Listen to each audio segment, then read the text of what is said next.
அதிசயங்கள் செய்கிறவர் நம் அருகில் இருக்கிறார்.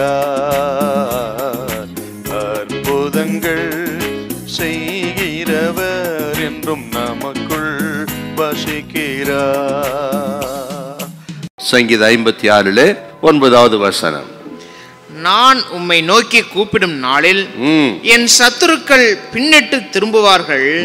தேவன் என் பட்சத்தில் இருக்கிறார் என்பதை அறிவேன். தேவன் என் பட்சத்தில் இருக்கிறார் என்பதை நான் அறிவேன். இந்த 56ஆம் சங்கீதத்துக்கு ஒரு சில அறிமுகமான வார்த்தைகளை உங்களுக்கு நான் சொல்ல விரும்புகிறேன். காத் ஊரிலே தாவீது இருக்கும் பொழுது ஒரு நெருக்கடியான காலகட்டம். அந்த காலகட்டத்தில் தான் பக்தன் பாடின சங்கீதம். இந்த காத்துங்கிறது கோலியாத்துடைய சொந்த ஊர்.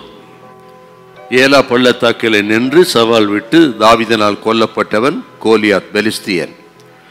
அந்த கோலியாத்தின் சொந்த ஊர் தாங்க காத். கோலியாத்தின் மீது மிக பெரிய வெற்றியை பெற்றார் தாவீது. அப்படிப்பட்ட பக்தன், மாபெரும் வீரன், இப்பொழுது பிரச்சனைகள், போராட்டங்கள், தொடர்ந்து பிடிக்கிற பிரச்சனை, தப்பி பிழைப்போமா என்கிற நம்பிக்கையற்ற ஒரு நிலைமை, மரணத்துக்கும் எனக்கும் ஒரு அடி தூரம் தான் இருக்கிறது என்று கலங்குகிற சூழ்நிலை என்கிற அளவுக்கு மிகவும் நெருக்கப்பட்ட பக்தன் தாவீது எந்த கோலியாத்தை வீழ்த்தினாரோ அவன் ஊர்லே போய் தஞ்சம் புகுந்து பிழைக்க தேடினது விந்தையிலும் விந்தை. இன்னைக்கு நேரத்தில் தேவ பிள்ளைகள் வாழ்க்கையில இது நடக்குது. எதற்கு நம்ம பயப்படுகிறோமோ, எங்கே போக பயப்படுகிறோமோ அங்கே தான் போய் தஞ்சம் போக வேண்டிய சூழ்நிலை வந்து விடுகிறது. யாருக்கு பயப்படுகிறோமோ, யார் முகத்தில் விழிக்கவே கூடாது என்று நினைக்கிறோமோ அவரிடத்தில் தான் உதவி கேட்க வேண்டிய ஒரு பரிதாப நிலை தேவ பிள்ளைகளுக்கு அநேக சந்தர்ப்பங்களிலே வந்து விடுகிறது.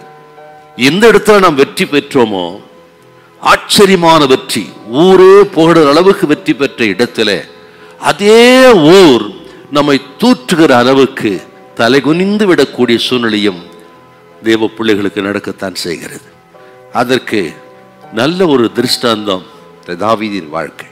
கோலியாத்தை வீழ்த்தின அந்த கோலியாத்தின் ஊரிலே போய் தஞ்சம் புகுந்து காப்பாற்றிக் கொள்ள நினைக்கிறார்னா தாவீதின் நிலைமை எவ்வளவு பயங்கரம் பார்த்தீங்களா? ஒருவேளை இன்றைக்கு நம்ம சூழலோடு அப்படி இருக்கலாம், தாவீதை போல இருக்கலாம். கவனிங்கள், ஒவ்வொரு தனிப்பட்ட நபரோடும் பரிசுத்தாவி பேசி உங்களை பலப்படுத்த ஆண்டவர் விரும்புகிறார்.